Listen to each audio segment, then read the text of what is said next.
असतो मा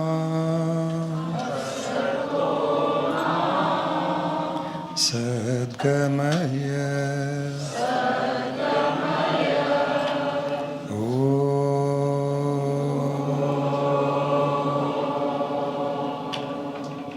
तमसो मा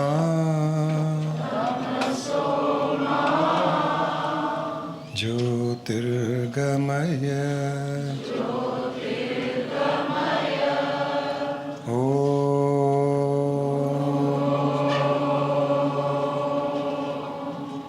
मृत्योर्मा अमृतंगमय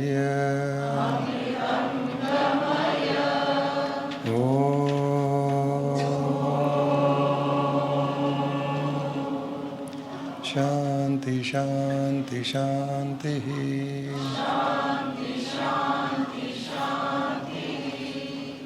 हरि ओम तत्सत।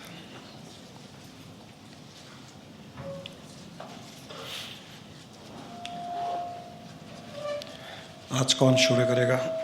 कोई प्रश्न पूछेंगे?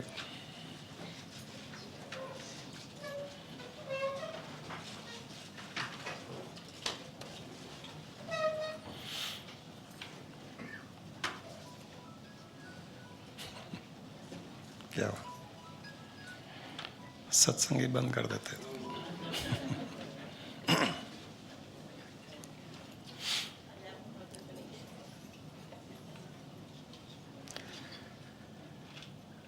अर्जुन ने एक बार भगवान कृष्ण से पूछा था कि आपने कर्मों के बारे में मुझे बताया, कर्मों के सारे रहस्य, कर्म किस प्रकार के होते हैं, कर्म कितने प्रकार के होते हैं, आदि आदि आपने बताए। फिर आपने ज्ञान दिया, फिर आपने आत्मज्ञान दिया, आपने ब्रह्म ज्ञान दिया, आपने मुझे मेरे स्वरूप के बारे में बताया, और आपने ये भी बताया कि आत्मा कोई कर्म नहीं करती है, ब्रह्म कर्म नहीं करता है, वो निराकार है, वो चेतना है, वो कर्मों से परे है। तो मैं कर्म करूं या नहीं करूं, मुझे आपने कंफ्यूज कर दिया। वहाँ भगवान कृष्ण कंफ्यूज करते हैं, यहाँ गुरु कंफ्यूज करता है सत्संग में।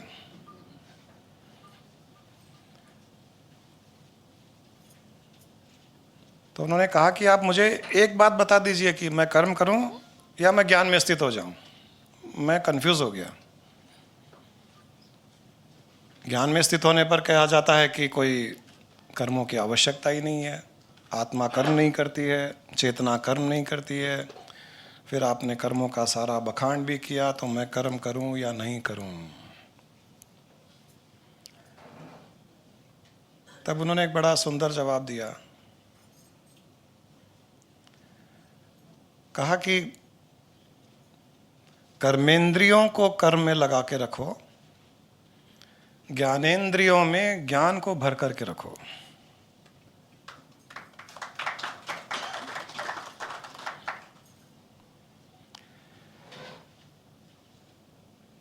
क्योंकि जब तक शरीर है तब तक शरीर में कर्मेंद्रियां भी है, ज्ञानेंद्रियां भी है।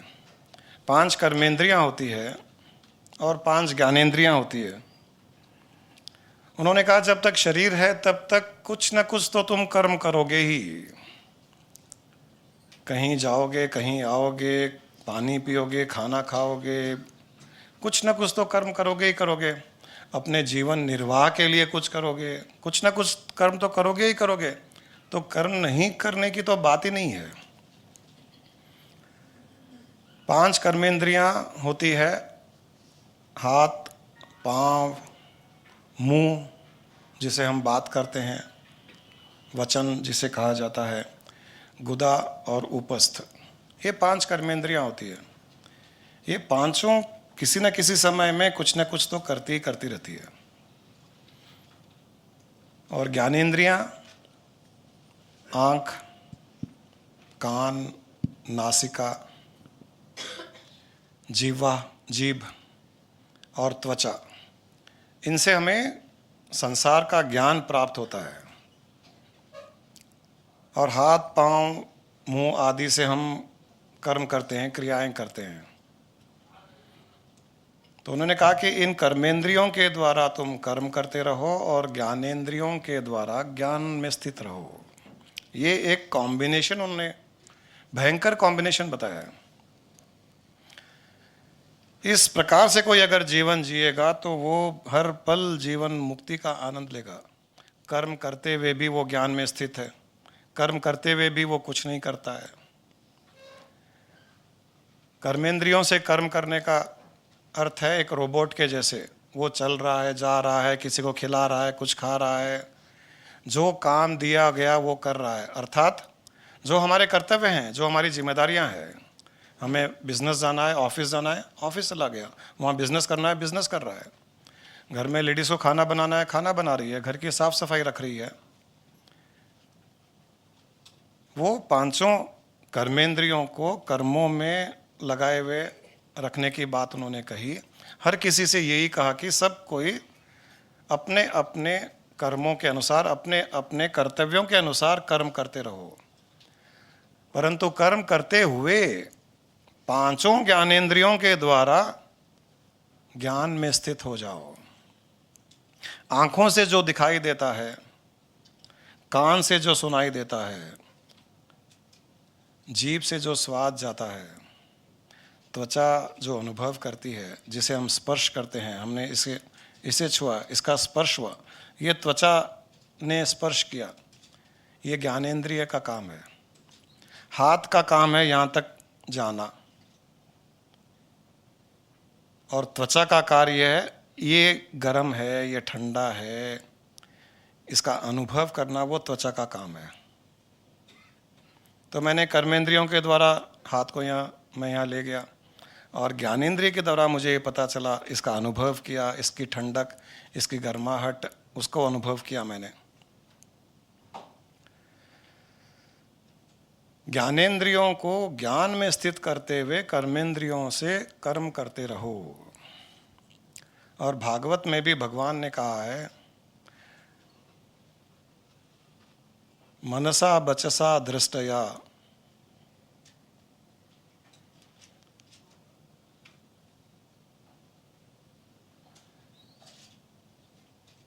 अनेन्द्रिया अवामेहे, कि मन से, मनसा बचसा दृष्टया, जो भी मन से दिखाई समझा जाता है, परसीव किया जाता है, जो आँखों से दिखाई दिया जाता है, जो कानों से सुनाई दिया जाता है, जो स्पर्श किया जाता है, जो जीभ स्वाद लेती है, भगवान ने कहा वो सारा का सारा मैं स्वयं ही हूँ। मुझे ही देखा जा रहा है, मुझे ही सुना जा रहा है, मुझे ही अनुभव किया जा रहा है, मेरा ही स्वाद लिया जा रहा है, क्योंकि मैं ब्रह्म स्वरूप से, सर्वव्यापकता से इस सृष्टि में व्याप्त हूँ। मेरे अतिरिक्त कोई है ही नहीं, इसलिए मुझे ही, जो कुछ आंख देख रही है वो मुझे देख रही है। जिस किसी भी रूप में जिस वस्तु को भी देखा जा रहा है वो मुझे ही देखा जा रहा है। जो तुम सुन रहे हो, जिस किसी का भी वचन, जिस किसी की वाणी, जिस किसी की बात सुन रहे हो, वो मेरी ही सुन रहे हो। जो सुगंध तुम धरती से लेकर के फूल आदि की ले रहे हो वो मेरी ले रहे हो। जो स्पर्श कर रहे हो वो मेरा ही स्पर्श कर रहे हो। तो ये पांचों ज्ञानेंद्रियों में अगर हम इस प्रकार से ज्ञान को स्थित कर दें, तब शरीर मैकेनिकली मूव करता रहेगा, शरीर मैकेनिकली कार्य करता रहेगा, क्रियाएं करता रहेगा, काम करता रहेगा, कर्तव्य निभाता रहेगा, जिम्मेदारियां उठाता रहेगा, हाथ पांव आदि से वो जो करना है करता रहेगा। और उस करने में जो जो उसे अनुभव होगा ज्ञानेंद्रियों के द्वारा, वो ईश्वर का ज्ञान होगा, वो ईश्वर का अनुभव करेगा, वो उस ब्रह्म को देखेगा, ब्रह्म को ही सुनेगा। किसी से बात कर रहे हैं, किसी से मीटिंग करने जा रहे हैं, मीटिंग करने जा रहे हैं जब हम कर्मेंद्रियों को यूज़ कर रहे हैं, हम हाथ पांव को यूज़ कर रहे हैं, कहीं जा रहे हैं, और वहाँ पर जब किसी से मिल रहे हैं तो उस ईश्वर में, उस मिलने में जो आंखें जिसको देख रही है वो उसको देख रही है, क्योंकि भागवत में भगवान ने कहा कि मैं स्वयं ही हूँ, जो आंखों से दिखाई देता है वो मैं ही हूँ। उससे जब बात कर रहे हो, ओ ईश्वर की बात, ईश्वर ये कह रहा है, ईश्वर वो कह रहा है, या ब्रह्म वो कह रहा है, या परमात्मा ये कह रहा है, उसको छू रहे हो, उसको स्पर्श कर रहे हो, उसको हक कर रहे हो, उससे बात कर रहे हो। यहाँ एक ब्यूटीफुल कॉम्बिनेशन क्रिएट हो जाता है कर्मेंद्रियों और ज्ञानेंद्रियों का। इस प्रकार से जो जीवन जिएगा वो जीवन मुक्ति का अनुभव करेगा, क्योंकि कर्मों के बंधन में वो आएगा नहीं। कर्म करते हुए भी वो कर्म नहीं करेगा, उसके कर्म क्रिया मानी जाएगी, और पांचों इंद्रियों से वो हर पल सृष्टि में उस ईश्वर का साक्षात्कार करेगा, आकार में, निराकार में, रूप में, स्वाद में, दृष्टि में, सुगंध में, हर तरीके से वो ईश्वर का साक्षात्कार करेगा, तो अंत में वो ईश्वर में ही लीन हो जाएगा। बहुत सिंपल मुक्ति और मोक्ष का तरीका इस प्रकार से समझा जा सकता है, इतना ही है। और कोई योग साधना की आवश्यकता, कुछ छोड़ने की, कुछ पकड़ने की, कोई व्रत की, उपवास की, कहीं कुछ आवश्यकता नहीं है। इस तरीके से अगर हम जीवन को जिए तो यहाँ अहंकार नहीं होना चाहिए, मैंने किया, मैं कर रहा हूँ, वो भाव नहीं होना चाहिए। सरलता होनी चाहिए, चपलता नहीं होनी चाहिए, षड्यंत्र नहीं रचना चाहिए, किसी का दिल नहीं दुखाना चाहिए। ये सब हमारे व्यवहार में ये बातें फिर आगे आ जाती है। जो व्यक्ति सरल भाव से इस प्रकार जीवन जीता है, जो भक्ति भाव से जीवन जीता है, तब उसको मोक्ष अवश्य मिलता है। और जो अभी मैंने जो बताया, कर्मेंद्रियों के द्वारा कर्म कर रहे हैं और ज्ञानेंद्रियों के द्वारा ज्ञान में स्थित है, हर पल ईश्वर का भाव, ईश्वर की भक्ति, तब तो मुक्ति बहुत आसान है। जो भगवान राम के एक प्रसंग में, रामायण के एक प्रसंग में आता है, भगवान जब वनवास जा रहे थे तो एक स्थान पर उन्हें नदी पार करनी थी।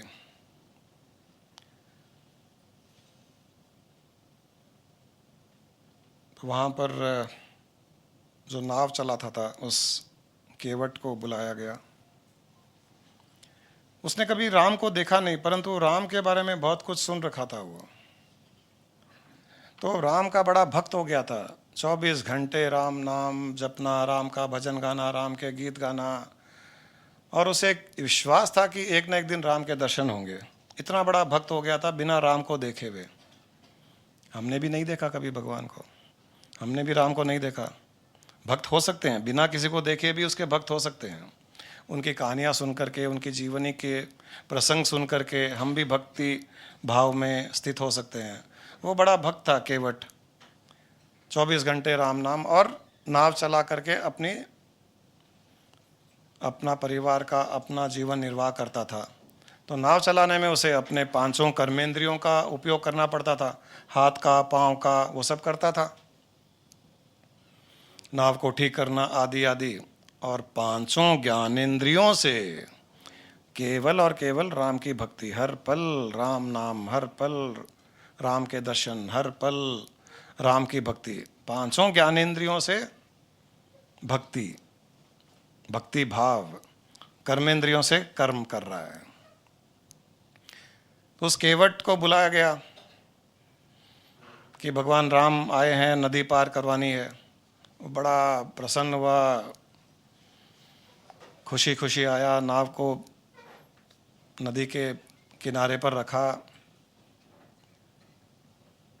और भगवान के दर्शन किए। तो उसने, जब भगवान राम नाव में बैठने वाले थे तो उसने कहा कि मुझे राम के चरण धोने हैं। तो वहाँ जो उनका मुखिया था उसने कहा, अरे तो राम के चरण नाव में बैठने से पहले क्यों धोना चाहता है? ये कोई अशुद्ध आत्मा है क्या, कोई अशुद्ध शरीर है क्या कि इनको इनके चरण धो करके ही मैं नाव में बिठाऊंगा? नाव में बिठा ले, नाव में बिठाने के बाद में चरण धो लेना। हम कई बार कहते हैं ना कि कोई घर से बाहर आया, कोई गंदे पाँव लेकर के आया तो पहले भाई पाँव साफ करके घर के अंदर आओ। हमको कई बार गुरु माँ भी डांटती है। बरसात के टाइम में जूते में कीचड़ लगे हुए तो आप जूते बाहर खोल करके पाँव धो के आइए। घर गंदा नहीं होना चाहिए। तो उसने कहा, अरे राम को बैठने दे नाव में, फिर धो लेना। तो राम के सामने हाथ जोड़ करके वो केवट कहता है कि हे प्रभु, मेरे पास एक ही नाव है, मैं इस एक नाव से बड़ी मुश्किल से मेरा और मेरे परिवार का जीवन निर्वाह करता हूँ और इतना ही कमा पाता हूँ जिससे मेरे परिवार का जीवन निर्वाह हो जाए, उससे अधिक मैं कमा भी नहीं पाता हूँ। और कल के दिन ये नाव नहीं रहेगी तो मैं तो बर्बाद हो जाऊँगा, मेरा परिवार भूखा मरेगा, मैं भूखा मरूँगा। मुखिया ने कहा, अरे तू किस बात को कहाँ ले जा रहा है? यहाँ चरण धोने की बात है, तू कह रहा है चरण पहले धोऊंगा फिर नाव में बिठाऊंगा। मैं कह रहा हूँ कि तू भगवान को नाव में बिठा दे फिर चरण धो लेना। इसमें ये बातें कहाँ से आ गई? एक ही नाव है, इसके बिना मेरा काम नहीं चलेगा। सब कंफ्यूज हो गए। अभी जैसे भगवान कृष्ण ने कंफ्यूज किया, वैसे यहाँ पर भी कंफ्यूजन क्रिएट हो गया कि ये क्या बात कर रहा है। बोले तू क्या बात कर रहा है, बात की खुलासा तो कर। तो उसने बड़ी अच्छी बात कही है कि मैंने सुन रखा है कि ये जो भगवान राम है ये अभी अभी किसी पत्थर पर अपने चरण छू करके आए, इनके चरण की धूल से पत्थर एक औरत बन गई। कौन थी वो? अहिल्या। उसे पता नहीं है अहिल्या वहिल्या कौन है, उसका क्या रिश्ता है, उसकी क्या कहानी है, क्यों, उसे कुछ पता नहीं। उसे बेचारे को सरल हृदय का इंसान कैसा होता है, सरल प्रवृत्ति का इंसान कैसा होता है, इसे कुछ पता नहीं है। मैंने सुन रखा है आपके चरण की धूल पत्थर पर लगने से वो औरत बन गई। हे प्रभु, मेरी नाव कई लकड़ियों से बनी हुई है, कल के दिन आपके चरण की धूल उन लकड़ियों पर पड़ जाए, वो सब औरतें बन जाए, मैं तो कहीं का ही नहीं रहूंगा। एक औरत को संभालना, बच्चों को संभालना ही भारी पड़ रहा है। नाव गायब हो जाएगी, औरतें खड़ी हो जाएगी, मैं न नाव चला पाऊंगा न कमा पाऊंगा, और उन औरतों को और कैसे जीवन निर्वाह करूंगा, ये मेरी प्रॉब्लम है। सरल हृदय का इंसान। राम भी हंसने लग गए, सीता को देख करके बोले इसको चरण धोने दो। तो उसने अच्छी तरह से चरण धोए। चरण क्या धोए, बस चरण को पकड़ लिया और वो एक्टिंग करता गया चरण धो रहा है, लेकिन वो चरण छोड़ नहीं रहा है। अब तो वो जितना चरण धो रहा है, पानी डाल रहा है, नीचे से धूल चरण को सब धो रहा है। तो भगवान राम सीता की तरफ देख करके मुस्कुराने लगे। कुछ कहा नहीं उन्होंने, सीता समझ गई। वो ये समझ गई कि ये चरण धोने के नाटक से ये अपने कर्मों को धो रहा है। सारे कर्म वो चरणों को धोने में ही धोता चला गया। वो भावना ऐसी। जब काफ़ी समय हो गया, मुखिया ने कहा, अरे अब तो बिठा ले, कब तक जीवन भर यहीं बिठा रखेगा, चरण धोता रहेगा क्या? तब उसने सब अच्छी तरह से देख लिया कि एक धूल का, एक कंकर भी नहीं रह जाए, एक धूल भी नहीं रह जाए पाँव पर, लकड़ी पर पड़ जाए, लड़की खड़ी हो जाए वहाँ पर। अब चरण धो लिए तो नाव पर बैठने के लिए पाँव ज़मीन पर रखना पड़ता था। उसने पाँव ज़मीन पर नहीं रखने थे, अपने हाथ रख लिए। बोले आप मेरे हाथ पर चढ़ करके नाव पर बैठिए। तो उसने हाथ रख लिए। भगवान ने उसके हाथों पर पाँव रख करके नदी में बैठ गए। सीता भी बैठ गई और लक्ष्मण भी बैठ गया। फिर उन्होंने नदी को पार किया। उस तरफ जब उतरने लगे तब सीता ने अपने कड़े खोल करके राम को दिए कि इस केवट को दे दीजिए। तो राम ने कहा कि देखो केवट, हमारे पास अभी तो कुछ है नहीं, हम वनवासी हैं, ये एक सीता माता का एक कंगन है जो तुम रख लो। उसने कहा नहीं नहीं नहीं नहीं, मैं कुछ नहीं लूँगा, मैं कुछ ले भी नहीं सकता। तो राम ने कहा कि मुझे पता है बहुत छोटी सी चीज़ है, बहुत कम है, लेकिन हम चाहते हैं कि तुम इसे रख लो। बोला नहीं, आप कैसी बात कर रहे हो, आपको तो पता है कि एक ही प्रोफेशन के लोग एक दूसरे से चार्ज नहीं करते हैं। एक ही व्यवसाय के लोग,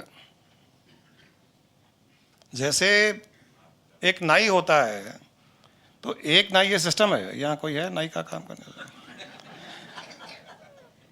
हेयर कटिंग वाला एक नाई जब दूसरे नाई का बाल काटता है तो पैसे चार्ज नहीं होते हैं। तो उसने कहा जैसे एक नाई दूसरे नाई के बाल काटता है तो वो चार्ज नहीं करता है, पैसे नहीं लेता है। एक धोबी दूसरे धोबी के कपड़े धोता है तो भी चार्ज नहीं करता है। तो हम दोनों भी एक ही व्यवसाय के हैं, एक ही प्रोफेशन के हैं। भगवान ने कहा अरे एक प्रोफेशन के कैसे हो गए, मैंने तो कभी नाव ही नहीं चलाई।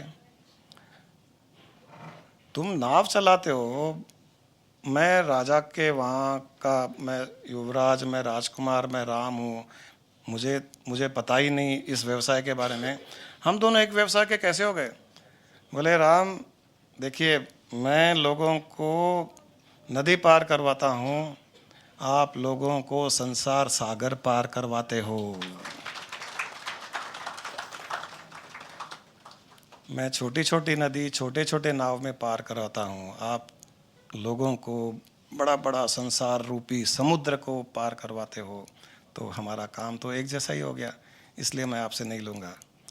भगवान से नहीं लेने का भी उसके पास में एक सुंदर, एक सरल हृदय इंसान किस प्रकार से ऐसे ना नहीं करेगा, लेकिन उसने इस प्रकार से कि हम दोनों नदी पार करवाते हैं, आप समुद्र पार करवाते हो संसार रूपी, और मैं नदी पार करवाता हूँ, हमारा प्रोफेशन एक ही हो गया, इसलिए मैं नहीं लूँगा।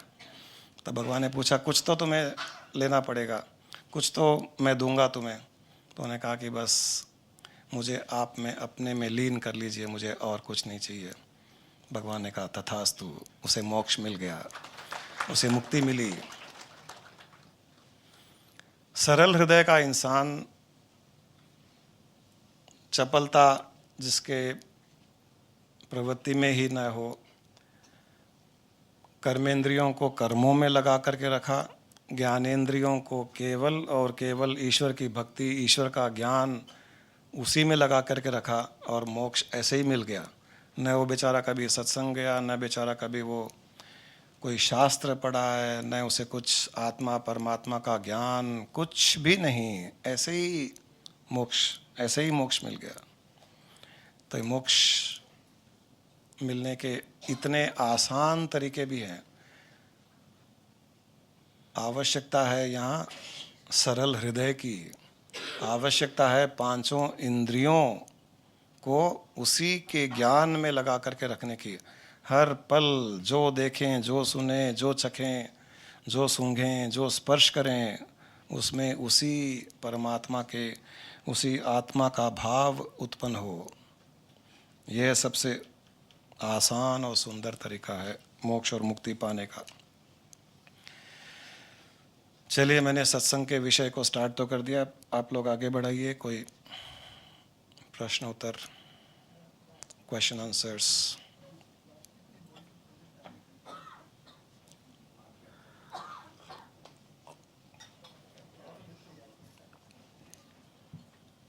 Guruji, what is a success? Actually, I would like to know this. Sorry? What is a success? What is a success? Success.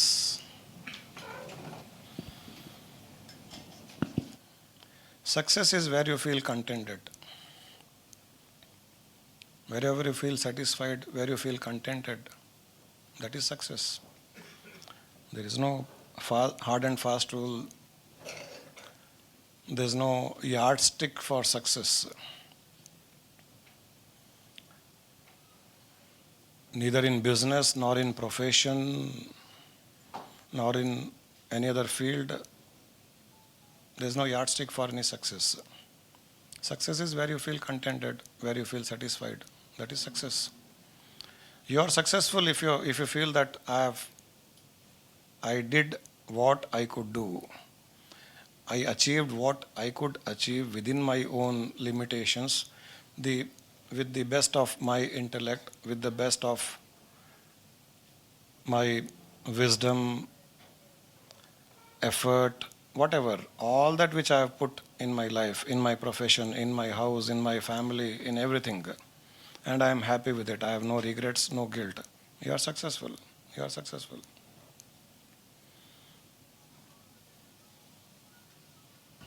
Next, please.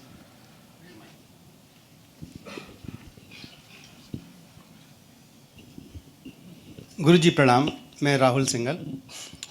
जैसे अपन कहते हैं कि गंगा में नहाने से सब पाप दूर हो जाएंगे, तो क्या ऐसा संभव है? दूसरा एक सवाल सर, जैसे हम भगवान को देखते हैं, मंदिर में जाते हैं, भगवान की मूर्ति देखकर समझते हैं कि हमारे सब पाप दूर हो जाएंगे और हमें मुक्ति मिल जाएगी। लेकिन अब जैसे राम की कथा चल रही है, तो राम ने कुछ लोगों को मारा, और जब मार रहे हैं तो वो उनको देख रहे हैं। जैसे रावण से राम का युद्ध हो रहा है, तो रावण राम को देख रहा है और फिर भी मारा जा रहा है। तो भगवान को देखने के बाद भी आदमी की मृत्यु हो जाती है, तो ये कुछ बात आदमी की मृत्यु हो गई ना सर, आदमी की मृत्यु हो गई। कितने ही राक्षसों को उन्होंने मार दिया, और उन राक्षसों ने भगवान के दर्शन किए हुए हैं। तो जरा थोड़ा समझाने की चेष्टा करें गुरु जी।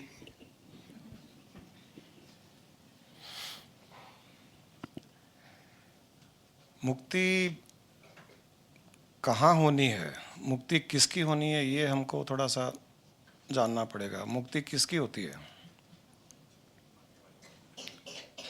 मुक्ति किसकी होती है?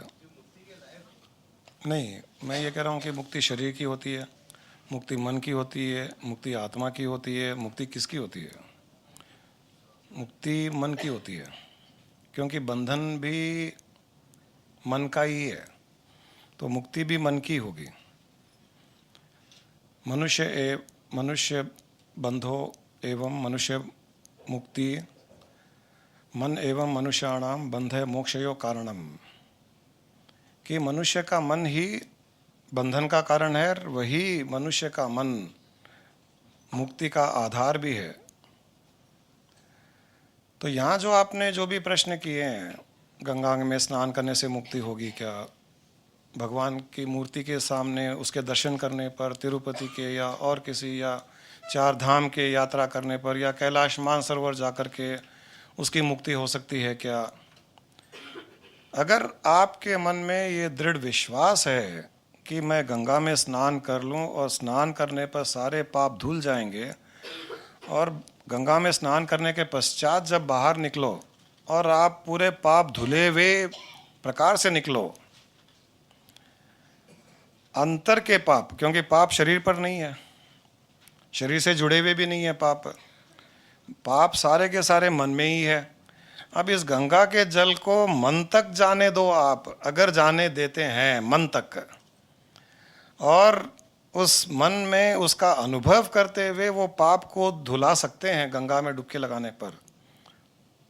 तो ये आप पर निर्भर करता है जो डुबकी लगा रहा है, क्योंकि वैसे तो जल हमारे स्किन में ही करीब 7 लेयर होते हैं, मैंने सुना है स्किन के 7 लेयर्स होते हैं। वो पानी का जो गंगा का जल है, हम डुबकी लगाते हैं तो एक लेयर से सेकंड लेयर भी नहीं जा पाता है। वो तो पानी में इतनी भी ताकत नहीं है गंगा के पानी में कि एक लेयर ऑफ स्किन से सेकंड लेयर में भी जा सके। तो यहाँ तो second layer, third layer, fourth layer, fifth layer, 6 layer, 7 layer, फिर वहाँ मांस को चीर करके, फिर हड्डियों को चीर करके, हृदय को चीर करके वहाँ तक पहुँचे। वो पॉसिबल नहीं है, जल के लिए पॉसिबल नहीं है, मन के लिए पॉसिबल है। मन ये मान ले डुबकी लगा करके कि गंगा में मैंने स्नान किया, मेरे सारे के सारे पाप धुल गए, और जब वहाँ से स्नान करके निकले वो, तो धुले हुए पाप का जो एक शुद्ध आत्मा, शुद्ध मन, शुद्ध चित्त होता है, जो परमात्मा से अभी अभी उत्पन्न हुआ है, उस प्रकार का वो अगर अनुभव करेगा तो मुक्ति है, वो मुक्त हो गया वो। लेकिन अक्सर ऐसा होता नहीं है, अक्सर ऐसा होता नहीं है।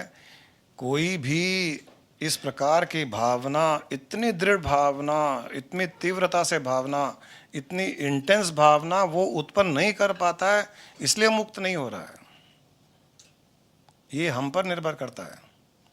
और वही कोई एक इंसान मूसी नदी में ही डुबकी लगा करके और ये मान ले कि इस नदी ने भी मेरे पाप धो लिए हैं दृढ़ता से, तो उसके पाप उसी पल धुल जाएंगे। उसको गंगा में स्नान करने का फायदा, बेनिफिट, लाभ मूसी नदी में भी मिल जाएगा, वो संभव है। तो यहाँ हमको ये समझ में आ रहा है कि मन ही है जिसे मुक्त होना है, मन को ही भावनाएं उत्पन्न करनी है, क्योंकि मैल वही है। पाप भी क्या है, मन के पाप भी क्या है, चलिए ये भी समझ लें।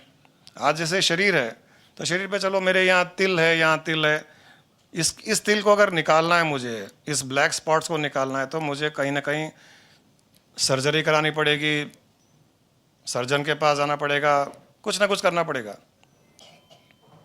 चलो मैं इसे पाप मान लेता हूँ, शरीर के अगर पाप हैं तो वो अगर मेरे पाप नहीं है, शारीरिक अगर पाप होते तो शरीर पर वो किसी न किसी प्रकार से दिखते हैं, उनको हमें शारीरिक तरीके से ही निकालना पड़ेगा। मन के पाप क्या है, मन के पाप किस प्रकार के हैं? पहले तो मन का ही कोई ऐसा अस्तित्व नहीं है जिसे हम देख सकें, वो दिखने लायक ही चीज़ नहीं है, मन दिखने लायक चीज़ नहीं है। फिर उसमें लाखों करोड़ों जन्मों के पाप, तो किस रूप से है वो केवल और केवल एक विचार के रूप से है, केवल और केवल पाप रूपी भावना के रूप से है। तो पाप रूपी भावना या पाप रूपी विचार या कर्म रूपी विचार के द्वारा वो अंकित है मन में। अब उसको कैसे निकाला जाए? वहाँ न सर्जरी चलेगी, न चाकू चलेगा, वहाँ कोई ब्लैक स्पॉट है ही नहीं वहाँ पर, वहाँ विचार है। तो वो कर्मों के विचार जो लाखों जन्मों में हमने किए हुए हैं, इस प्रकार हमने सोच रखे हैं, एक दूसरे विचार से वो नष्ट हो सकते हैं। जितने भी हमारे लाखों जन्मों करोड़ों जन्मों के विचार कर्म हमारे मन पर अंकित हैं, वो केवल और केवल भावना रूप से अंकित है। उन्हें नष्ट करने का भी तरीका भावना के द्वारा ही है, और कोई तरीका ही नहीं है।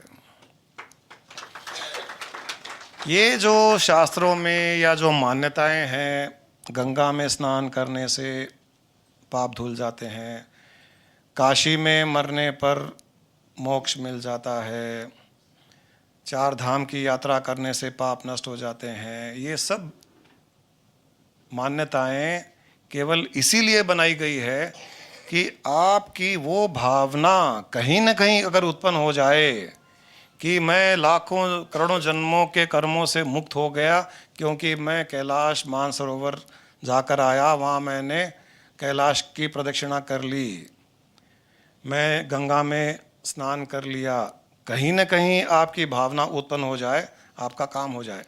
इसलिए ये प्रथाएं चला दी गई, ये माध्यम बना दिए गए, और कोई तरीका नहीं है उस मन में इस प्रकार की भावना उत्पन्न करने का, क्योंकि वो स्थूल रूप से एग्जिस्ट ही नहीं करती है। वो इतनी सूक्ष्म है कि वहाँ पर केवल भावना ही काम करती है।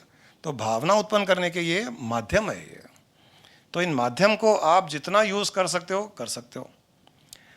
और धीरे धीरे जब हम ज्ञान की ओर जा रहे हैं, अब हमको ये ज्ञान का तो एहसास हो गया कि मन में भावना ही करोड़ों जन्मों के कर्म भावना रूप से ही अंकित है, और दूसरी भावना से वो खत्म किए जा सकते हैं।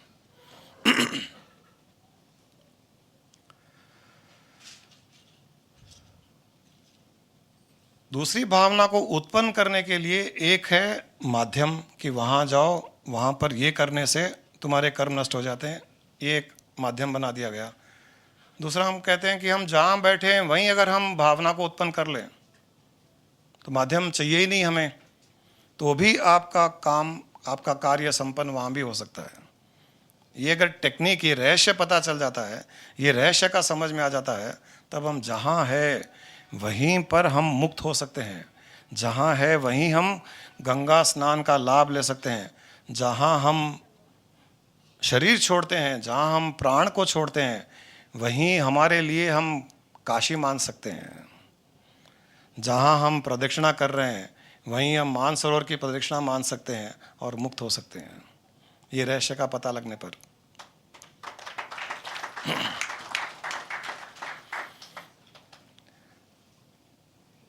अब आपने जो रावण की बात की वो क्या थी कि भगवान को उसने देखा और मरे क्यों नहीं? भगवान ने मार डाला तो रावण को मुक्ति मिली ना। भगवान ने मारा ही उनको मुक्त करने के लिए, तो भगवान ने उस शरीर को मार करके उस रावण की जीवात्मा को अपने भीतर समा लिया था और उसको मुक्त कर दिया था। तो रावण को मोक्ष मिल गया, इसलिए वापस रावण पैदा ही नहीं हुआ वो, तो रावण को मोक्ष मिल गया। तो भगवान का एक बार साक्षात्कार हो जाए तो उसे तो मुक्ति मिलनी ही मिलनी है, मोक्ष मिलना ही मिलना है, वो गारंटी है वो। क्योंकि उसे भी पता था कि ये भगवान है। और रावण भी मरते समय राम का नाम लेकर के ही मरा वो, तो राम लेकर के राम का नाम लेकर के मरा। सामने राम भी खड़े हैं, और जब से सीता का उसने अपहरण किया, सीता को उठा के लाया, तब से दिन रात केवल और केवल इसकी दृष्टि में राम ही राम समा रहे थे। तो तैसे तो मुक्ति और मोक्ष मिलना ही था, तो उन सब की मुक्ति और मोक्ष ही हुई है। परंतु यहाँ सब टेक्निक एक ही है। फाइनली यही होता है कि मन में ये मानना है कि ये अल्टीमेट है, ये ईश्वर है, ये भगवान है, या मेरी मुक्ति इस प्रकार होने वाली है, उसके हिसाब से वो मुक्त हो सकता है। यही मानना हमें ज़रूरी है। ये भाव उत्पन्न करने का, अगर आपको, हम जब आत्मा की बातें कर रहे हैं, चलो एक दृष्टिकोण से ये देखें कि आत्मा होती नहीं होती है पता नहीं है। कोई ये भी कहते हैं आर्ग्यूमेंट कि होती है नहीं होती हमको पता ही नहीं है। हम कह रहे हैं हम आपके माइंड को बेवकूफ़ी बना रहे हैं, होती भी नहीं है, चलो समझ लो। 1 मिनट के लिए आत्मा परमात्मा कुछ नहीं होता है। हम माइंड को कंफ्यूज करने की कोशिश कर रहे हैं, हम माइंड को बेवकूफ़ बना रहे हैं कि तुम आत्मा हो। अब जो कौन मानता है ये कि मैं आत्मा हूँ? मन ही मानता है। अगर मानेगा, क्योंकि आत्मा को तो मानने की आवश्यकता नहीं है, वो जो है वो है। मन नहीं मान रहा है, तो हम मन से कह रहे हैं कि तुम और कुछ नहीं हो, तुम शरीर नहीं हो, तुम आत्मा हो। चलो हम उसको गलत धारणा ही दे रहे हैं उसको, लेकिन उस धारणा से वो इस शरीर से अलग हो सकता है, उस धारणा से वो मन इंद्रियों से अलग हो सकता है, उस धारणा से कि मैं आत्मा हूँ और मैं कर्म करने वाला नहीं, मैंने कभी कर्म किए नहीं, आत्मा का कोई मृत्यु नहीं होती है, आत्मा का कोई पुनर्जन्म नहीं होता है, इतनी धारणा भी मन में स्थित हो जाए तो वो मुक्त हो जाए। क्योंकि मन का स्वभाव है, जो वो सोचेगा वही वो बनेगा। यद भावम तद भवति। चारों वेदों का निचोड़ एक ही है कि जो मन भावना कर लेगा वही वो बन जाएगा। और इस भावना को कराने के लिए मन को ये कॉन्सेप्ट्स देने पड़ते हैं। अगर ये कॉन्सेप्ट्स मन अग्री कर ले तब हमारा काम बहुत आसान हो जाता है। हम सत्संग में यही कह रहे हैं, उस सत्य की बात कर रहे हैं कि तुम आत्मा हो, तुम शरीर मन इंद्रियां बुद्धि नहीं, तुम उस परमात्मा के अंश हो, तुम कभी बंधन में थे ही नहीं, तुमने कभी कर्म किया ही नहीं, तुम सदा नित्य से मुक्त ही हो। केवल मन ने मान रखा है कि मैं बंधन में हूँ, इसलिए तुम बंधन का अनुभव कर रहे हो। मैं कह रहा हूँ कि तुम बंधन में हो ही नहीं, तुम मुक्त ही हो। और अगर आपके मन ने ये मान लिया कि मैं मुक्त हूँ, मैंने आज तक कर्म किए ही नहीं और न मैं कर्म कर सकता हूँ, तब आप इसी पल आपकी मुक्ति और मोक्ष निश्चित हो जाती है और कुछ करने की आवश्यकता ही नहीं पड़ती है। शंकराचार्य जी ने कहा है वायुना नियते मेघ पुनस्ते नैव नियते, वायुना नियते मेघ पुनस्ते नैव नियते, मनसो कल्पते बंधो मोक्षस्ते नैव कल्पते। बहुत साफ शब्दों में उन्होंने इस बंधन और मोक्ष को इस प्रकार से क्लैरिफाई कर दिया है कि जिस प्रकार वायु, हवा का एक झोंका बादल को एक स्थान से दूसरे स्थान में ले जाता है, और एक दूसरा वायु का झोंका उसी बादल को उस स्थान से और किसी स्थान में ले जाता है, इसमें बादल का आना जाना कुछ नहीं है। उसी प्रकार मन की एक कल्पना से मन बंधन में आ जाता है, और उसी मन की एक दूसरी कल्पना से मन मुक्त भी हो जाता है। वायुना नियते,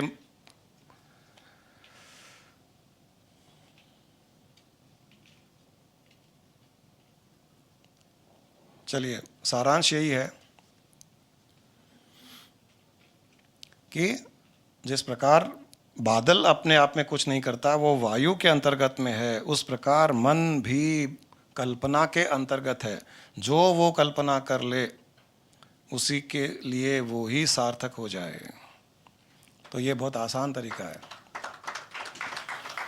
हमारी सारी की सारी बंधन, चलिए परेशानियां भी बात करते हैं, हम डेली टेंशन की बात करते हैं। चलिए टेंशन क्या है बताइए, टेंशन क्या है, स्ट्रेस क्या है? सिचुएशन टेंशन नहीं है, कभी भी नहीं होती है। सिचुएशन नहीं होती है। मन जो चाहता है वो नहीं होता तो टेंशन, और जो मन नहीं चाहता वो हो जाता है तो टेंशन। हाँ, है क्या टेंशन? टेंशन है क्या? वो तो ठीक है, टेंशन है क्या? हाँ, जो मैंने सोचा वो काम नहीं हुआ तो बस टेंशन आ गया मेरे को। हाँ, कैसे आ गया? किस प्रकार से आ गया? कहाँ से आया? आपने त्रिनेत्रा में जाके, मोर में जाके खरीदा कुछ? मेरे मन की नहीं हुई। हाँ, मन ने क्या क्रिएट किया? भाई तेरा काम नहीं बना। मन टेंशन भी एक कल्पना है। Stress is just an imagination. चिंता है, भय है। चलिए भय, भय क्या है बताइए?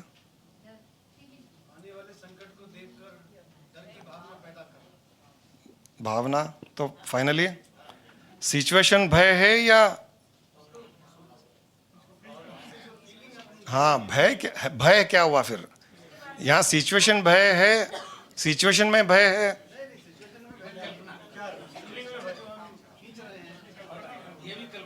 खींच क्या रहे हैं? खींच कुछ भी नहीं रहे हैं, कुछ नहीं ले रहे हैं। एक परिस्थिति है वहां पर, मन ने कल्पना कर ली, भय की कल्पना कर ली, बस इतना ही है।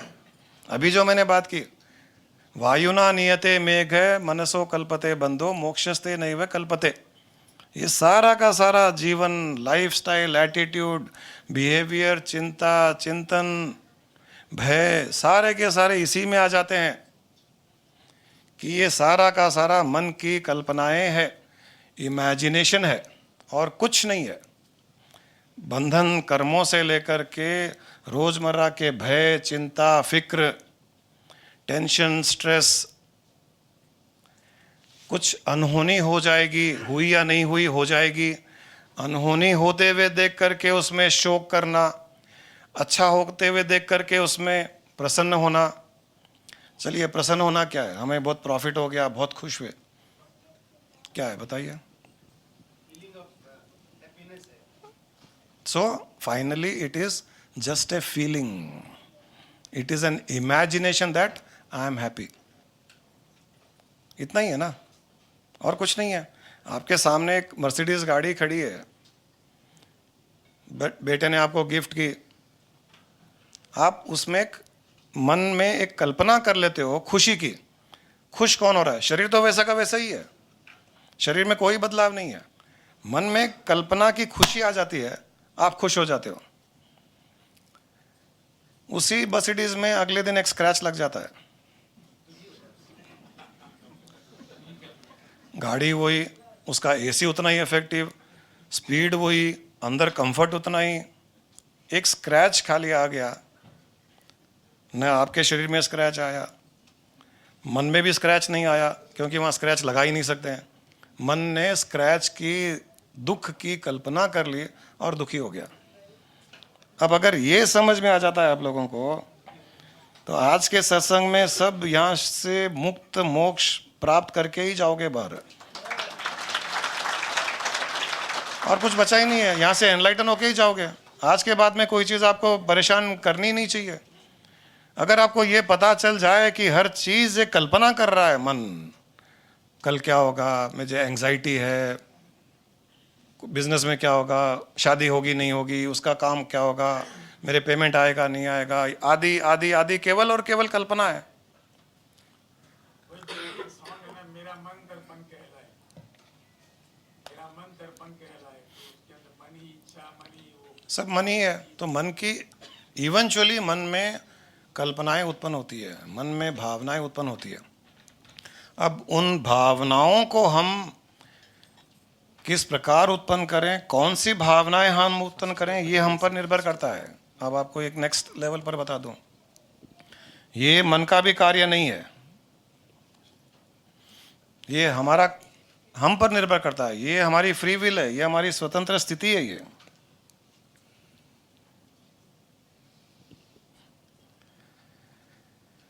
जिस विषय को, जिस विचार को आप बार बार उत्पन्न करते जाओगे, धीरे धीरे धीरे वो विषय आपके चित्त में स्थित होता जाएगा।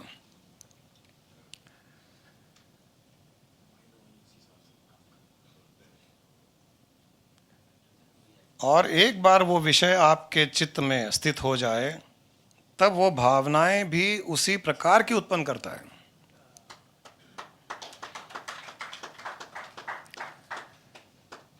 उसको अगर हम ये प्रैक्टिस करवाते जाएं, जो हम अफर्मेशंस में करवाते हैं, हम निधिध्यासन कहते हैं, कि बार बार आप उसका चिंतन करते जाओ, उसका मनन करते जाओ, या पॉजिटिव अफर्मेशंस करते जाओ कि मैं सुखी हूँ, मैं सुखी हूँ, मैं प्रसन्न हूँ, मैं स्वस्थ हूँ। आप बार बार भावना, केवल मैकेनिकली नहीं, भावना से ये उत्पन्न करते जाओ, तो मन में एक इम्प्रेशन क्रिएट हो जाएगा। तब वो हर पल वो सुख की ही भावना उत्पन्न करेगा, वो स्वस्थता की भावना उत्पन्न करेगा, वो पॉजिटिविटी की भावना उत्पन्न करेगा। मैं रिलैक्स्ड हूँ, मैं हरदम रिलैक्स रहता हूँ, मेरी नेचर ही रिलैक्स रहने की है, आई एम सक्सेसफुल, मैं मोस्ट, संसार का सबसे सक्सेसफुल इंसान हूँ, मैं संसार का सबसे सुखी इंसान हूँ, मैं मुक्त हूँ क्योंकि मैं आत्मा हूँ, मैं ब्रह्म हूँ। ये भी हम अफर्मेशन करवा रहे हैं। ये अफर्मेशंस आप दिन भर करते रहिए, चलते फिरते खाते पीते ये अफर्मेशंस करते रहिए, तो जो पुरानी कल्पनाएं मन में अंकित थी वो धीरे धीरे धीरे रिप्लेस होकर के नई कल्पना, और ये अफर्मेशन से साथ में कल्पना भी करते जाइए, अपने मुक्ति की कल्पना करते जाइए, आत्मा की कल्पना करते जाइए, चेतना की कल्पना करते जाइए, प्रकाश की कल्पना करते जाइए। हम ध्यान में क्या करवाते हैं, ये ज्ञानदीप क्या करवाती है ध्यान में, आपको सबको बेवकूफ़ बनाती है। वो मुझे पूछती है मेडिटेशन सेशन के पहले, गुरुजी क्या करवाऊँ। मैंने कहा बेवकूफ़ भी बनाना है, कुछ भी बना दो बेवकूफ़, क्या फ़र्क पड़ता है।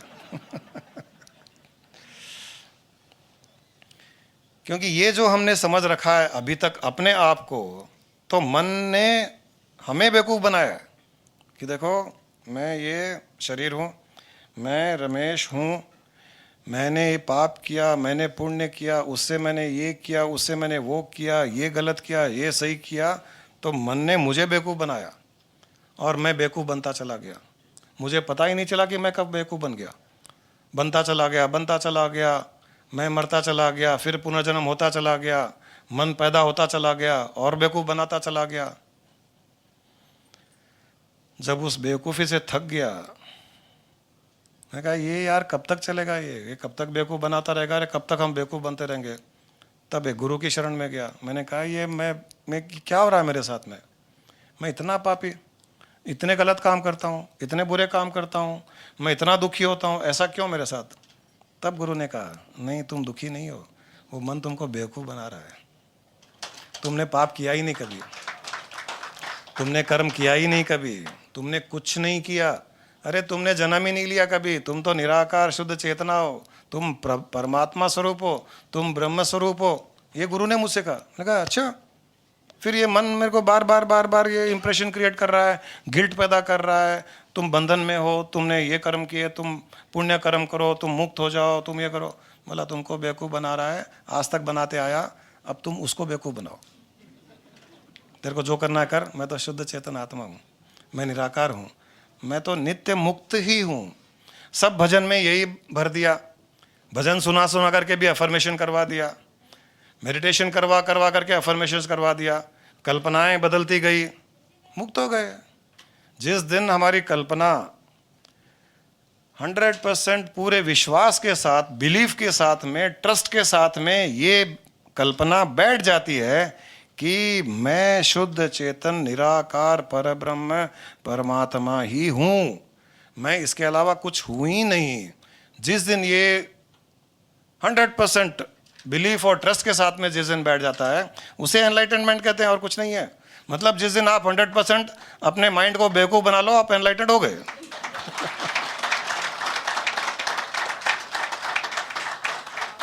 ये खेल चल रहा है। या तो बेवकूफ़ बनिए या बेवकूफ़ बनाइए।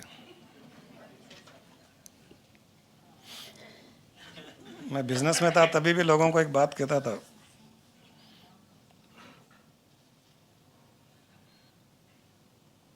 it is foolish not to fool people when they are ready to get fooled. It is foolish not to fool people when they are ready to get fooled. मैं बिजनेस में भी कहता था, और कोई कॉन्टेक्स्ट में, कि उनको ये चीज़ चाहिए, लेकिन वो इस चीज़ को ऐसे नहीं लेंगे, ऐसे लेंगे तो 10 रुपए का है, उसके ऊपर अच्छा पैक करके सुंदर सा ब्यूटीफुल पैकेज बना करके, कंटेनर ऐसा बनाओ कि कंटेंट उसमें क्या है किसी को कोई परवाह नहीं, कंटेनर से खरीद ले वो।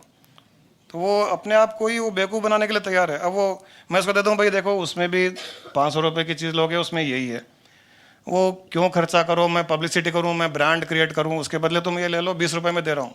नहीं, मुझे तो वही चाहिए। अब मैं 100 लोगों को ये 20 रुपये में बेचने की कोशिश कर रहा हूँ, यही चीज़ 500 रुपये में खरीद रहा है, क्योंकि बड़े बड़े एड्स, अमिताभ बच्चन आते हैं कि ये लीजिए आप।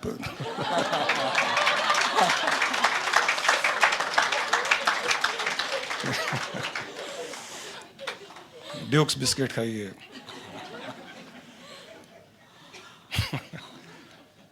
अरे ये अमिताभ बच्चन, अरे ये मैं तो ये लूंगा। अरे सर वो अमिताभ बच्चन बोलो, रमेश बच्चन बोलो, एक ही अंदर। तो हमने भी किया, ठीक है जब पैकेजिंग करो उसको। अब पैकेजिंग में यही किया। अब सीधा तो बोल नहीं सकते कि भाई माइंड को बेवकूफ़ बनाना है। मैंने कहा भाई तुम है ना शुद्ध चेतन आत्मा हो, तुम परमात्मा के अंश हो, तुम ब्रह्म हो, निराकार हो। आकार होते हुए मैंने कहा तुम निराकार हो। गुरुजी निराकार का तो अनुभव नहीं किया। अरे अनुभव करने की चीज़ ही नहीं है वो। अनुभव करने की चीज़ होती तो अनुभव करते ना। निराकार का अनुभव नहीं किया जाता, खाली मानना पड़ता है कि तुम निराकार हो, तो मानते जाओ। शरीर चल रहा है, तुम ये सोचो कि शरीर चल रहा है, मैं निराकार शुद्ध जो प्रकाश हूँ, जो कॉन्शियसनेस हूँ, वो नहीं चल रहा है। माइंड को बेवकूफ़ बनाया।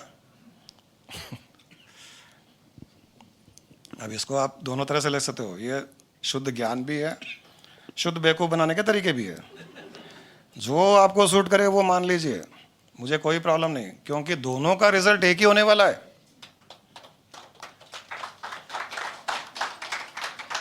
आप वो अच्छे पैकेज में चीज़ खरीदो या ऐसे ही खरीद लो, दोनों का रिजल्ट एक ही होने वाला है, वो मुझे पता है। तो इसलिए इस प्रकार से अगर हम अपने मन की कल्पनाओं को बदल दें, सबसे पहले तो हमें हमारे चिंताओं से मुक्त होना है, भय से मुक्त होना है, कर्मों से मुक्त होना है, कर्तापन से मुक्त होना है, अच्छा बुरा से मुक्त होना है। सब जग ईश्वर रूप भलो बुरो नाही कोय, जैसी जाकी भावना तैसो ही फल होए। ये फिर भगवान ने कह दिया। भगवान भी बेवकूफ़ी बना के गए गीता में, सारा का सारा ज्ञान ऐसा ही है। वो कृष्ण ने क्या अर्जुन को बेवकूफ़ी बनाया, क्योंकि लड़ाई नहीं कर रहा था, थोड़ा बेवकूफ़ बनाए, हाँ समझ में आया मैं लड़ाई करता हूँ। नहीं भगवान, फिर एक शंका उत्पन्न हुई है। अरे फिर उसने प्रश्न पूछा, फिर भगवान ने 2 अध्याय में और बेवकूफ़ बनाया उसे। वो पूरे के पूरे 16 अध्याय के बाद में वो माइंड बेवकूफ़ बना उसका। भगवान ने कहा जा युद्ध कर अब। यही सत्संग में हो रहा है। तो अपनी कल्पनाओं को बदलना है, अच्छी अच्छी कल्पनाओं को शुरू कर दीजिए, अपने माइंड के ऊपर इंप्रेशन क्रिएट करना शुरू कर दीजिए, क्योंकि वरना माइंड अपनी कल्पनाएं उत्पन्न कर लेगा। माइंड का काम इतना ही है। अब ये कोई भी चीज़ है, ये मुझे इसे मैं छोड़ दूं तो ये बिना किसी एफर्ट के नीचे गिरेगा, लेकिन इसे मुझे अगर ऊपर फेंकना है तो लगानी पड़ेगी ना। थोड़ा मुझे ऐसे भी थोड़ा तो कुछ तो करके ऐसे फेंकना पड़ेगा, ताकत लगानी पड़ेगी। मन के साथ में ऐसा ही है। मन को खुला छोड़ दो, नीचे गिरेगा। नीचे गिरने का अर्थ है डर, भय, चिंता, अच्छा बुरा, कर्म, पाप, पुण्य, सही गलत, ये वो, टेंशन, स्ट्रेस, अरे बाप रे बाप। लेकिन उसके नेचर है वो। आप कुछ नहीं करोगे, उसको ऐसे ही छोड़ के रखोगे तो वो ऐसे ही नीचे गिरेगा, नेचुरली वो नीचे गिरेगा। लेकिन उसको ऊपर उठाना है तो आपको थोड़ी मेहनत ये कि उसको कल्पना दो, मैं स्वस्थ हूँ, मैं प्रसन्न हूँ, मैं खुश हूँ, मैं टेंशन फ्री हूँ, मैं मुक्त हूँ, मैं आत्मा हूँ, मैं चेतना हूँ, मैं ब्रह्म हूँ, मैं संसार का रचयिता हूँ, आई एम द क्रिएटर, जो गुरु माँ लास्ट में एंथम गाती है। मैं 2 घंटे बेवकूफ़ बनाता हूँ, वो 2 मिनट बेवकूफ़ बनाती है। हम दोनों का जन्म ही बेवकूफ़ बनाने के लिए हुआ है। मैं जो 2 घंटे कहता हूँ उसके ऊपर और ठप्पा लगा देती है। लास्ट में कहती है ना, I am the creator, I am the creation, my creation is for my recreation. वो मैंने लिख के दिया है। अच्छा ये बता दूं, ये एंथम अपना ही बनाया हुआ है, ये और किसी का नहीं है। अच्छा मुझे स्ट्राइक किया, अरे यार ये लिख दो। ये पहले बोल दिया कि mind is not in tension, mind is क्या, हाँ माइंड टेंशन में ही नहीं है, माइंड स्ट्रेस में नहीं है। वो भी अफर्मेशन से करवा रहे हैं, एक नई कल्पना उत्पन्न करवा रहे हैं कि माइंड में कोई टेंशन नहीं है, कोई स्ट्रेस नहीं है। वो गाते गाते ही लोग टेंशन फ्री हो जा रहे हैं। ऑफिस से आते हैं जो बड़े टेंशन में आते हैं, ऐसे टाइट आते हैं एकदम। ये हमारा पुनीत बहुत टाइट आता है ऑफिस। जब सत्संग से आता है, गुरुजी इतना टाइट था मैं, ब्रेन गर्म हो गया था। उसको ब्रेन का टेम्परेचर भी पता चलता है, इतना रिलैक्स हो गया। वो खाली वो एंथम गाने से ही रिलैक्स हो गए, क्योंकि उसने माइंड ने ही गाया। किसने? आखिर में वो जो गाना गा रहे हैं एंथम, वो माइंड में जाकर के भावना उत्पन्न कर रहा है, I am not in tension, I am not in stress. अरे 4 घंटे का टेंशन, 8 घंटे का टेंशन, एक बार खाली ये कहने से I am not in tension खत्म हो गया। अगर 8 घंटे का टेंशन एक बार ये कहने से खत्म हो सकता है कि I am not in tension, तो आज तक आपने जितने जन्मों में कर्म किए वो एक भावना से खत्म क्यों नहीं हो सकते कि मैंने कोई कर्म किए ही नहीं, मैं कर्मों से मुक्त हूं, ऑनलाइन क्वेश्चन गुरु। मैं ब्रह्म हूं, क्यों खत्म नहीं हो सकते? क्यों? माइंड का काम इतना ही है, इतना ही है। और ऐसा नहीं है कि करोड़ों जन्मों के कर्म किए तो माइंड इतना बड़ा हो गया, क्योंकि वो कर्मों को भरते भरते भरते माइंड बड़ा हो गया। सॉरी, बेचारी हटती रहती है ऐसे, मैं थोड़ा ऑनलाइन क्वेश्चन गुरुजी। वेट।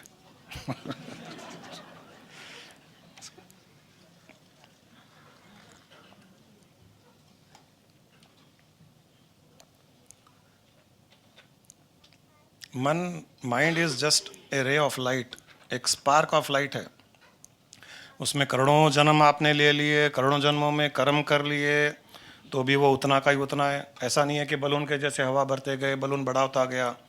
नहीं तो उन कर्मों को वहाँ रखने के लिए जगह भी चाहिए ना, स्थान चाहिए ना। फिर माइंड बड़ा क्यों नहीं होता मुझे पता नहीं।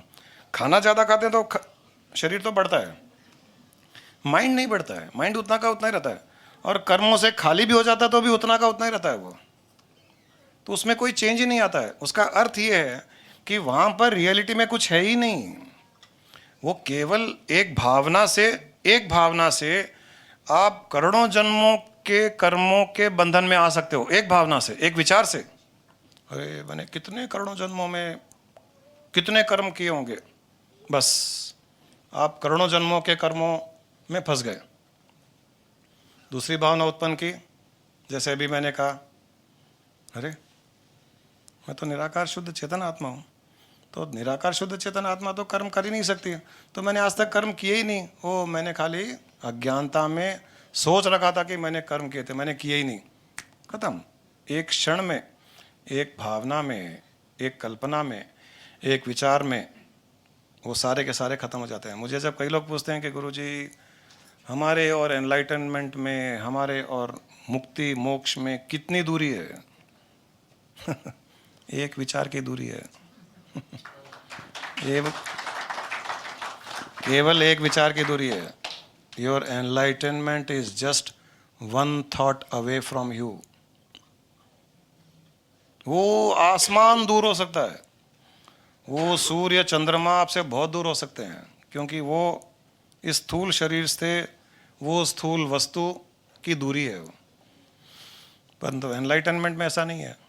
भगवान बुद्ध 6 साल तक साधना करते रहे, जंगल में शरीर को तपाया, ध्यान किया, सब किया। अच्छे हट्टे काटे सुंदर राजकुमार से एकदम नर कंकाल हो गए, स्केलेटन, लेकिन कुछ भी अंतर नहीं आया, एनलाइटनमेंट हुआ ही नहीं। फिर वो पेड़ के नीचे बैठ करके जब मनन करने लगे कि ये कौन साधना कर रहा है, इस शरीर को तपाने से किसका फायदा हुआ, कर्म कहाँ कटे, मैंने ध्यान भी किया तो कर्म कैसे कटेंगे, तब उनको रिविलेशन होना शुरू हुआ कि ध्यान करने से केवल मन की प्रवृत्ति बदलने लगी थी, और मैं ये मानने लगा था कि मैं आत्मा हूँ, मैं ब्रह्म हूँ, और वो मानने से मेरे कर्म कट रहे थे। तो वो तो मैं ऐसे ही मान सकता हूँ कि मुझे ध्यान करने की, साधना करने की, हठयोग करने की, कुंडलिनी जागृत करने की भी आवश्यकता क्या है? ऐसे ही मान लो कि मैं आत्मा हूँ तो आत्मा हो गए, ये मान लो कि मैं शरीर हूँ तो शरीर हो गए, ये मान लो कि मैं बहुत पापी हूँ तो पापी हो गए, ये मान लो कि मैं पुण्यात्मा हूँ तो पुण्यात्मा हो गए। बस ये जैसे उनको स्ट्राइक किया, एनलाइटन हो गए, और उसमें वो स्थित हो गए। तो एनलाइटनमेंट उन्होंने साधना की, उससे नहीं हुआ, बस he knew he was just one thought away. So we are just one thought away from our achievements, all achievements। कोई भी अचीवमेंट हो, आप जस्ट वन थॉट अवे हो। टेंशन है, रिलीज करने पे वन थॉट अवे। डर लग रहा है, उससे मुक्त होना है, one thought away, just one thought away. हर चीज के लिए you are only one thought away from the result, from the favourable result from your achievement. You are only one thought away. Thank you, Bhagwan. Online question. Guruji, you attained enlightenment within 3 years. We are attending satsang and meditation on Sundays. Though we feel the changes in our life, but we could not attain and establish in the highest state, which means there is some problems with us. Can you guide what is the problem with us? Obviously problem is not with me। I don't take others' problems on my head। As I said, enlightenment is just one thought away। You feel right now that you are not the physical body, you are not the mind, you are not the senses, you are pure consciousness, and remain established in that thought. Don't allow that thought to drift away। Our problem is we are allowing our thoughts to drift away in other thoughts। Don't allow that thought to be drift away। You are enlightened, you remain enlightened state, you can enjoy that enlightened state। Because you are allowing your thoughts to drift away and allow other thoughts to get into your mind, you are not able to experience that। I experienced, obviously, I had some advantage that I left everything. I left my commercial interest, I left business, family. I got disassociated for some time, in the sense, I was not so much into routine. And I was completely focused on spiritual subject, sitting with my guru, enjoying his proximity. So for me, it became very easy. There was not many opportunities where my mind would drift away. So I became like Buddha. He also left his palace. So you are allowing your mind to drift away. That is what the time it is taking. So it's again up to you. And everybody need not leave their business or family or commercial activities while being in that. As the secret I revealed today, कि अपने कर्मेंद्रियों से कर्म करते रहो, ज्ञानेंद्रियों में इस ज्ञान को स्थित करते हुए जीवन जीते रहिए, आप मुक्त हो। ज्ञानेंद्रियों में ये ज्ञान स्थित कर दिया आपने कि आप अनअफेक्टेड हो हर चीज़ से, आप शुद्ध चेतना हो, आप निराकार हो। ये स्पेस है, यहाँ पर आप स्पेस हो। अब इस स्पेस को कौन पकड़ सकता है, कौन जेल में डाल सकता है, कौन मार सकता है, कौन दुख दे सकता है, इस स्पेस को कौन क्या कर सकता है? कोई कुछ नहीं कर सकता है। ये स्पेस, इसको तो मुक्ति चाहिए ही नहीं। जो यहाँ स्पेस है, जो इनविजिबल स्पेस है, उसको कोई मुक्ति चाहिए? तो वैसे ही आप स्पेस हो। आप केवल ये चोला पहने हुए हो ऊपर, और गलती से इस चोले को आपने अपना अस्तित्व मान लिया, वहाँ फंस गए। एक राजा के पास में, एक राज्य में एक साधु रहता था। दिगंबरी साधु था। दिगंबरी यानी वो नग्न रहते थे, वो कपड़े नहीं पहनते। दिगंबरी साधु बड़ा मस्त रहता था, बहुत अच्छी अच्छी बातें करता था। तो राजा ने एक बार उसे इनवाइट किया राजमहल में।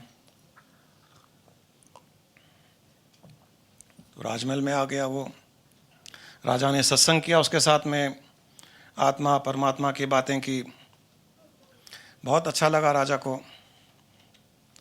फिर जब जाने का समय आया साधु का, तो राजा ने देखा बेचारे नग्न है, तो उन्होंने अच्छे अच्छे कपड़े मंगवाए, उनके शरीर पर उन्होंने वो कपड़े डाले। तो साधु ने कहा कि आप क्या कर रहे हो? राजा ने कहा कि हम आपको ढक रहे हैं। साधु ने कहा मैं तो ढका हुआ ही हूँ। बोले नहीं, ढके हुए कहाँ हो आप? तो बोले फिर तुम ढके हुए हो क्या? बोले हाँ, मैं तो इस कपड़े से ढका हुआ हूँ। उन्होंने कहा मैं शरीर से ढका हुआ हूँ।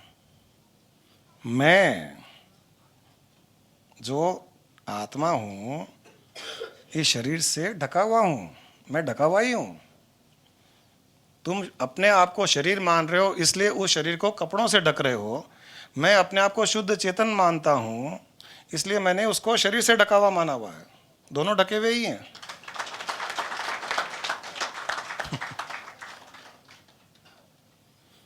ये भाव देखिए, ढका हुआ है।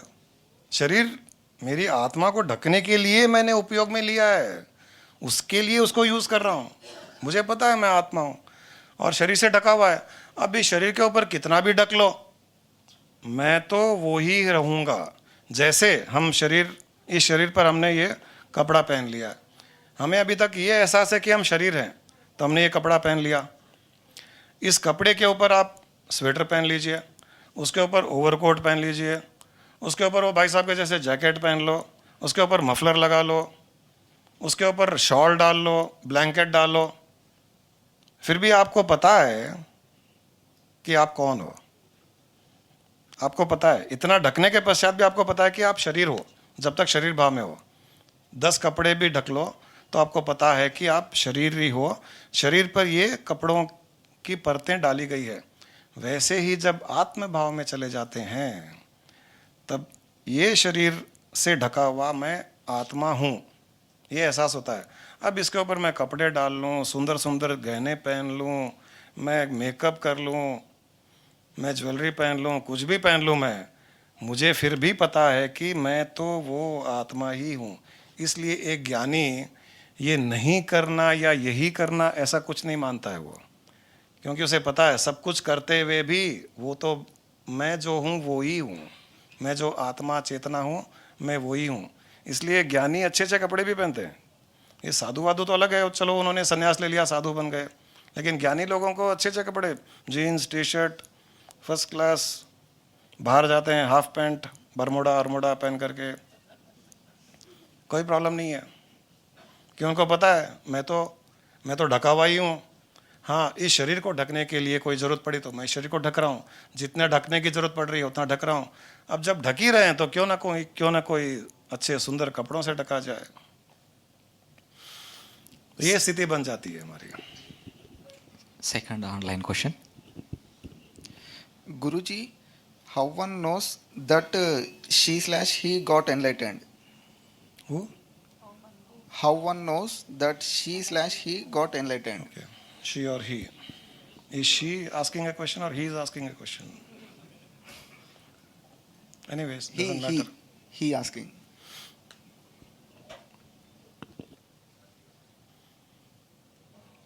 क्या बोले? बताइए कोई जो एनलाइट, कई लोग एनलाइटेड है यहाँ, कैसे पता चलेगा?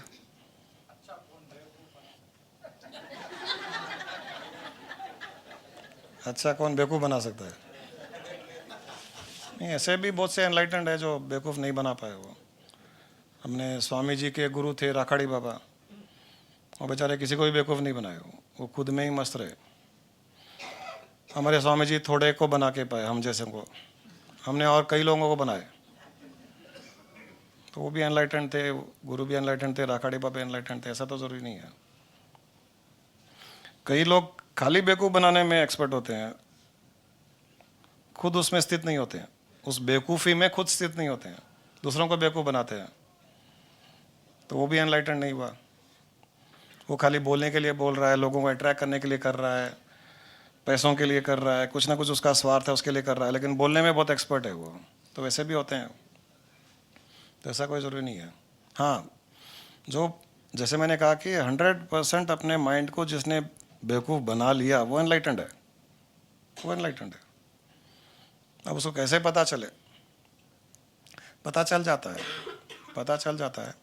नहीं पता चलता तो भी आपको मुक्ति का एहसास, you are freed from all attractions and aversions, आप किसी चीज़ की तरफ कोई अट्रैक्ट नहीं होते हो, किसी चीज़ से कोई दुश्मनी नहीं होती है, एंग्जाइटी नहीं होती है, फिर नहीं होता है, आप हर पल एक हल्का फुल्का अनुभव करते हो, किसी चीज़ में आप एंग्रॉस नहीं होते हो, किसी ने कुछ बोल दिया तो आप बुरा नहीं मानते हो, कुछ अच्छा हो गया तो बहुत प्रसन्न नहीं होते हो।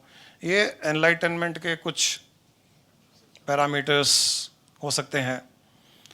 और उससे बड़ा पैरामीटर तो आखिर में मैंने कई बार बोला है कि यार कोई लेडी प्रेग्नेंट हो जाती है तो उसको पता है अंदर है कोई, एक प्रेग्नेंट लेडी को पूछना थोड़ी पड़ता है कि तुम प्रेग्नेंट हो कि नहीं हो। हाँ, 1-2 महीने अलग बात है, स्टार्टिंग में उसको बताना पड़ सकता है, डॉक्टर के पास जाएगी हाँ प्रेग्नेंट हो, 3 महीने 4 महीने के बाद तो पता चलता है, और नहीं पता चलता है तो अंदर से किक पड़ती है तो पता चल जाता है अरे कोई किक मार रहा है अंदर से। तो वैसे एनलाइटेंड को भी किक मारता रहता है कोई ना कोई, हमको भी कोई ना कोई किक मारता रहता है, पता चल जाता है। इट्स नॉट सो डिफिकल्ट, खुद को पता चल जाता है। जैसे हमको खुद को पता चल जाता है, दूसरा को पता चले या नहीं चले। जैसे कई बार हम बहुत ऐसे ही बैठे बैठे बहुत खुश हैं, कोई बात नहीं हुई, लेकिन अंदर से बहुत प्रसन्नता खुशी ऐसे फील कर रहे हैं, तो वो हमको पता चल ही रहा है कि हमको अंदर से बहुत प्रसन्नता या खुशी हो रही है। और वैसे ही अगर हमारा सिर दुख रहा है, हेडेक है, तो भी हमको तो पता चल रहा है, दूसरों को पता चले या नहीं चले, हेडेक हो रहा है तो हमको पता चल रहा है। तो वैसे ही एनलाइटेंड स्टेट भी पता चल जाता है, वो भी एक हेडेक ही है।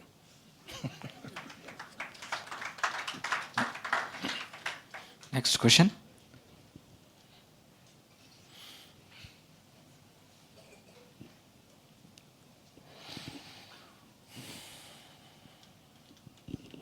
प्रणाम गुरुजी, आपने बोला एक्सेप्टेंस और अनुभव ये दो आए गुरुजी।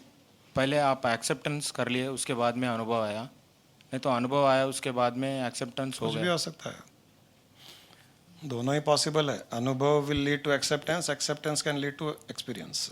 तो पहले अनुभव आना बोले तो क्या करना गुरुजी? अनुभव आना बोले तो साधना करनी पड़ती है, दिगंबरी बनना पड़ता है।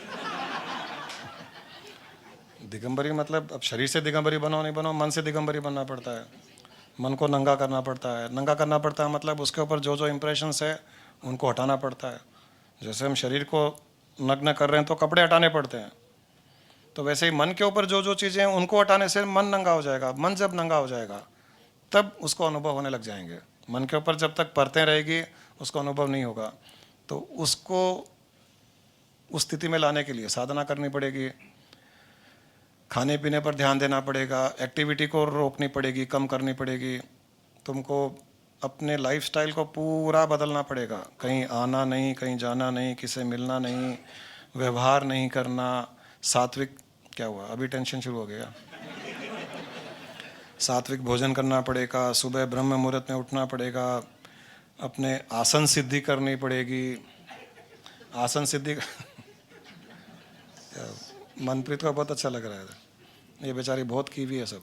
आसन सिद्धि का मतलब हम जो ध्यान करते हैं, कई बार हम कोई कहता है कि मैं 1 घंटा ध्यान करता हूँ, 2 घंटा ध्यान करता हूँ, एक्चुअल में वो ध्यान माना ही नहीं जाता है। 2.5 घंटे एक आसन में बैठे रहोगे बिना आसन को खोले, हिले डुले, तो आसन सिद्धि मानी जाती है। उस आसन सिद्धि के पश्चात ध्यान शुरू होता है। अब आप इमेजिन करें तो फिर वो ध्यान में जाना पड़ता है, फिर ध्यान में इतना लंबा जाना पड़ता है कि धीरे धीरे वो समाधि में कन्वर्ट हो जाए। तो यहाँ पर एक्सपीरियंसेस आने शुरू हो जाएंगे। एक्सपीरियंसेस तुमको आसन सिद्धि में ही शुरू हो जाएंगे, फिर ध्यान में और अच्छे एक्सपीरियंसेस शुरू होंगे, फिर समाधि का एक्सपीरियंस होगा। तो उसका ये प्रोसेस है, कर सकते हैं। कई योगियों ने किया है ना उसमें। ये क्यों पूछा हूँ बोले तो इतने साल से आप बता रहे गुरुजी, यहाँ से समझ में आ रहा, उसके बाद में गए तो फिर मैं आ जा रहा। पूरा कारण मैं से है, मैं के कारण ही है बोले तो मैं ट्रैफिक सिग्नल पे आके सोच रहा था मैं नहीं है तो कुछ इतना पूरा संसार इतना चल रहा ना फास्ट फास्ट, वो मैं निकाल दिया तो वो स्लो मोशन में जा रहा जैसा दिख रहा गुरुजी। कोई काम ही नहीं हो रहा गुरुजी, कोई काम नहीं हो रहा। बोले तो मैं विशाल हूँ, मैं एक बेटा हूँ, एक ब्रदर हूँ, एक योगा ट्रेनर हूँ, एक हिंदू हूँ, ये कास्ट ये पूरा निकाल दिए तो भी मैं हूँ। आप नहीं है बोल रहे, फिर भी मैं हूँ जैसा ही लग रहा गुरुजी। क्यों मैं बोले नहीं है तो कहाँ बोला, मैंने कभी नहीं बोला। मैं से ही पूरा प्रॉब्लम है बोल नहीं, के मैंने कभी मैं नहीं हूँ ये तो बोला ही नहीं। उसका गुरु माँ ने भी I am not the body, I am not the mind बोल रहे हैं। आखिर में क्या बोल रहे हैं? I am the creator, I am the creation. हमने कभी ये नहीं कहा कि मैं को खत्म करो, हमने कहा मैं को शिफ्ट करो।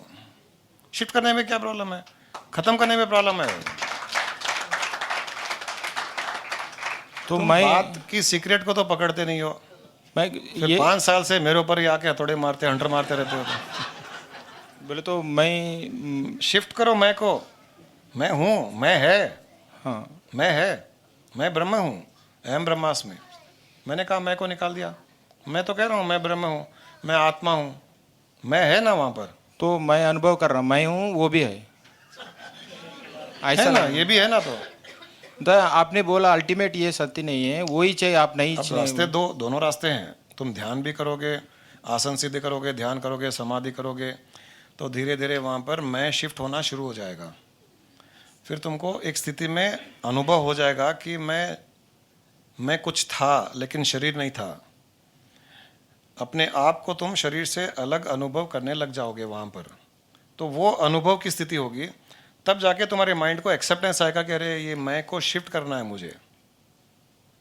तो तुम वहाँ से मैं को शिफ्ट करने लग जाओगे। अनुभव है मैं हूँ और मन भी है, वो मैं मन को भी देख रहा है, अनुभव को भी देख रहा तो मन का ही मैं है। मन या तो शरीर के तरफ है या आत्मा के तरफ है। मन को ही पलटना है ना, बीच में मन है। है। वो मैं भी मन ही चाहिए। मन ही है, मन में ही मैं है। अगर ये मन नहीं होता तो मैं ब्रह्म होता, क्योंकि मैं, अहंकार, ईगो सारा का सारा मन में ही है। मन से अलग मैं नहीं है। अहंकार, ईगो मन से अलग नहीं है ना। तो मन को ही हम शिफ्ट कर रहे हैं, शरीर से हटा करके मन को हम आत्मा में स्थित कर रहे हैं। मैं आत्मा हूँ। धन्यवाद गुरु जी। नहीं, पूरा बात कर लो, फिर ठहर जाओ। तुमको जल्दी है।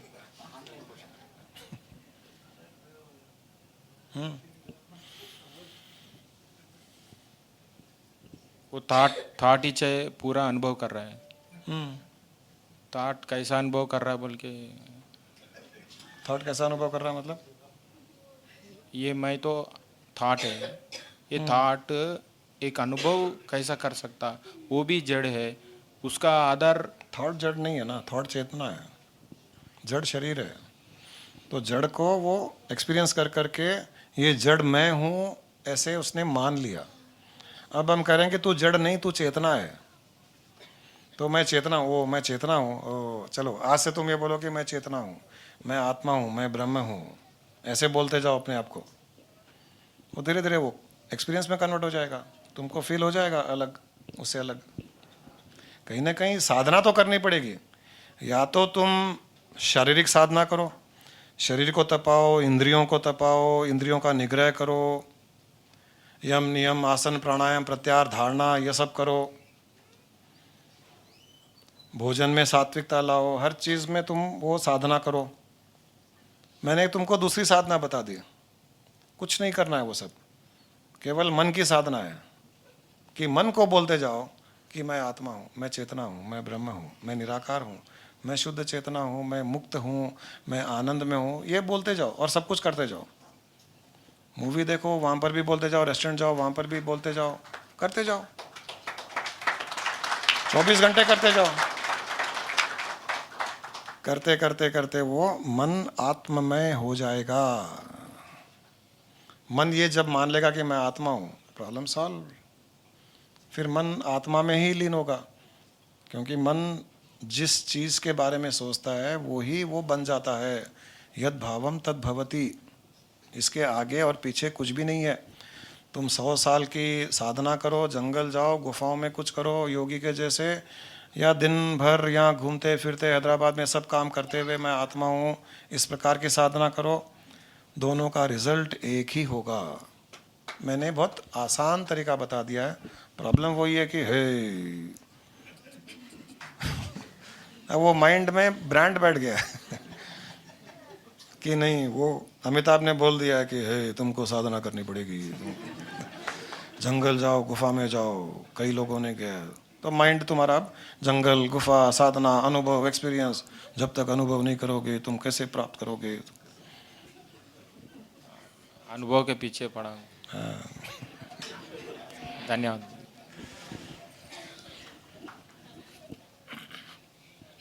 आज बेचारे अमिताभ Online बच्चन question.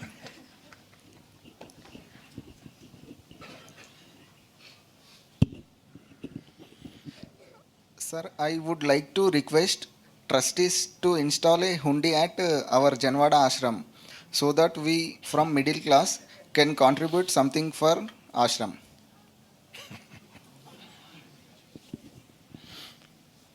हम सब हुंडी से थके हुए आए हैं लोग यहाँ, फिर यहाँ भी हुंडी लगा दो। We have no interest in any collection whatsoever, but everyone is free to contribute anything which they want. यहाँ कोई रेस्ट्रिक्शन नहीं है किसी के लिए भी। कोई 1 रुपया देना चाहता है, हुंडी में देने की ज़रूरत नहीं है, किसी को भी दे दीजिए, ट्रस्टीज़ को दे दीजिए, वॉलंटियर्स को दे दीजिए, वो आपको प्रणाम करके भी 1 रुपया ले लेंगे आपसे। ऐसे नहीं कहेंगे क्या है 1 रुपया दे रहे हो क्या, वो भी कोई कुछ नहीं कहेगा आपको। यहाँ कोई इशू नहीं है, लाख दीजिए, 1 रुपया दीजिए, कुछ मत दीजिए। आपका सत्संग में आना, आपका आध्यात्मिक मार्ग में चलना ही हमारे लिए करोड़ों अरबों के समान है, और आप दे रहे हो, और कुछ देने की आवश्यकता नहीं है। आपकी भक्ति, आपका समर्पण बहुत कुछ है। जिसके पास जो है वो देता रहेगा, आप उसकी चिंता मत करो। फिर भी मन के संतोष के लिए कभी देना हो ज़रूर दीजिए, और किसी को नहीं मुझे आके 1 रुपया दे दीजिए मैं ले लूँगा, मुझे कोई प्रॉब्लम नहीं है, हमारे यहाँ कोई इशू नहीं है। तो यहाँ लेना है नहीं लेना, हुंडी लगाएंगे तो आपकी एक की भावना होगी कि चलो हुंडी रखी हुए दे दूँ, लेकिन 10 लोग ये कहेंगे अरे यहाँ भी पैसों का ही कमाल है, तो वो हम नहीं चाहते हैं। ये स्थान है ही नहीं ऐसा। फिर लोगों को एक ऑब्लिगेशन भी हो जाता है, हुंडी रखी हुई है, मेरे सामने जो खड़ा है उसने निकाल के कुछ डाला, अरे कितना डाला 100 रुपये, अब मेरे पास 100 या नहीं है लेकिन डालना ही पड़ेगा क्योंकि पीछे वाला मुझे देख रहा है। तो मैं क्या करता हूँ कि 500 डालूंगा। अब 500 डालूंगा तो उसके ऊपर ऑब्लिगेशन आ जाएगा बेचारे के ऊपर 1000 डालने के लिए, कम से कम 500 तो डालना ही पड़ेगा। ये हम नहीं चाहते हैं। आप एंजॉय कीजिए, आप ब्रह्म तत्व को प्राप्त कर लीजिए, ये सारा ब्रह्मांड ही हुंडी हो जाएगा। और वैसे भी तो आपकी जेब में जो है सब मेरा ही है, आपका तो आपने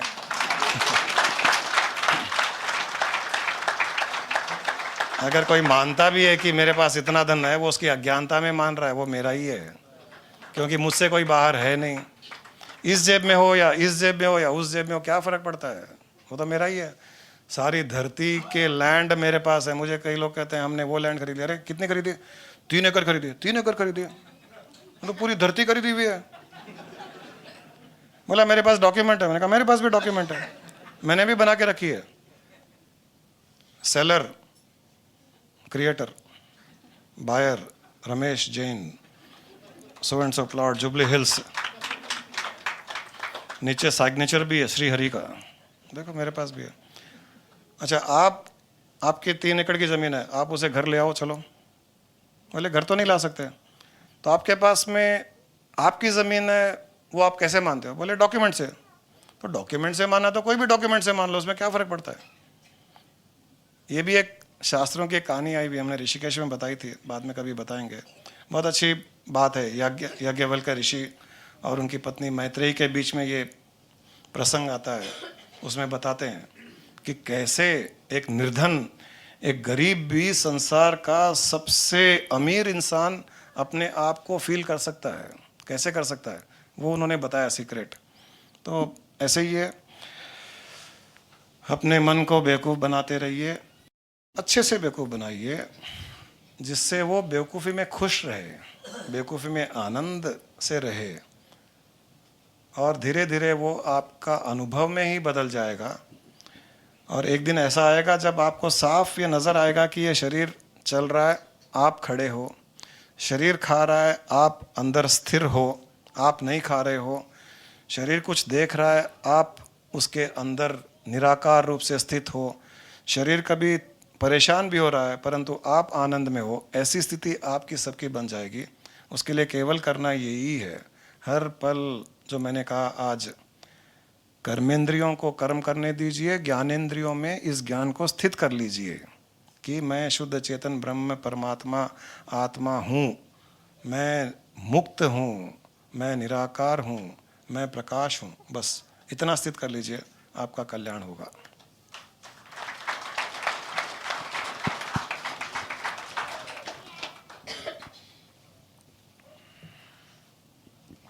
thank you Guruji, thank you गुरु माँ। प्लीज़ ध्यान दें कि गुरुजी के जितने भी सेशंस होते हैं, गुरुजी के सेशंस के रेगुलर मैसेजेस अपडेट्स के लिए आप अपने फ़ोन नंबर्स हमारे पास प्रवीण जी के पास लिखवा सकते हैं। और व्हाट्सएप पे अगर आपको गुरुजी के कोट्स, गुरुजी के मैसेजेस और उनके सेशन के अपडेट्स और पिक्चर्स के साथ उनके कोट्स, वीडियोस अगर आप चाहते हैं कि आप तक भी पहुँचें, तो उसके लिए भी व्हाट्सएप के लिए अपना नंबर प्रवीण जी के पास ही लिखवा दें।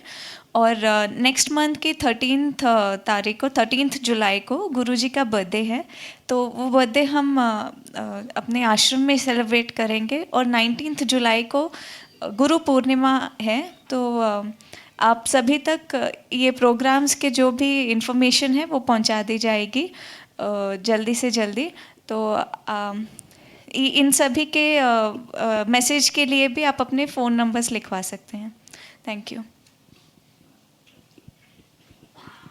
आज जो गुरुजी बार बार बोल रहे थे कि खाली एक थॉट है जो पूरा चीज़ चेंज कर सकता है, तो एक एग्जाम्पल ध्यान में आया कि महाभारत में जब धृतराष्ट्र, पांडव, उनकी माताएं को बच्चे नहीं हो रहे थे, तो एक सेंट आते हैं और वो बोलते हैं, उनकी माताओं को भेजते हैं कि उनकी दृष्टि से ही आप लोग के बच्चे हो जाएंगे। तब जब धृतराष्ट्र की मम्मी जाती है तो वो सेंट को देख के डर जाते हैं और आंख बंद कर लेते हैं, तो धृतराष्ट्र अंधा पैदा होता है। और पांडव जो हैं, उनको जब उनकी माता देखती है वो डर जाती हैं, भय आ जाता है, तो वो उनका बेटा जो पांडव है वो डर से एकदम वीक पैदा होता है। लेकिन जब विदुर की मम्मी वो सेंट के सामने जाते हैं तो एकदम खुशी से जाते हैं और उनको देख के उनका जो भी आशीर्वाद है वो ग्रहण करते हैं और विदुर पैदा होता है। तो भावना से फिज़िकल बॉडी इफ़ेक्ट होती है। तो प्रेगनेंसी में भी हम लोग लेडीज़ को बोला जाता है कि अच्छा सोचो, अच्छा अच्छा खाओ, अच्छा सोचो, तो बच्चा अच्छा होगा।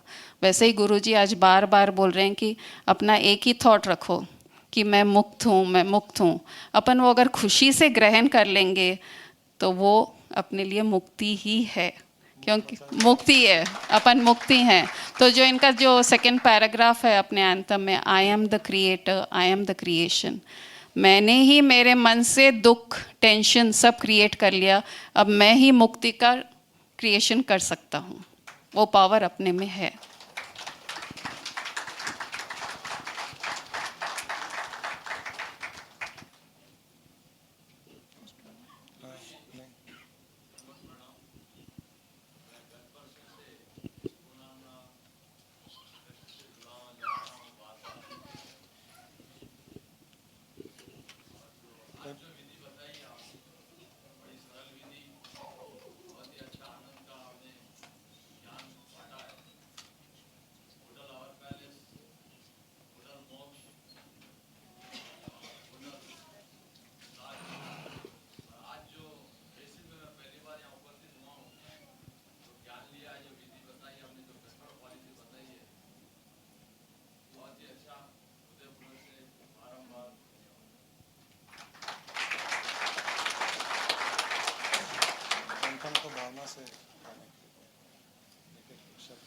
गुरुजी बोल रहे हैं एंथम का एक एक वर्ड एकदम पूरी भावना से ही गाना है आज, स्पेशल, एकदम स्पेशल, फुल भावना से। I am neither the body nor the senses, I am not the mind nor the wisdom, pure consciousness I am the formless Chidananda Rupo Shivoham Shivoham Chidananda Rupo Shivoham Shivoham.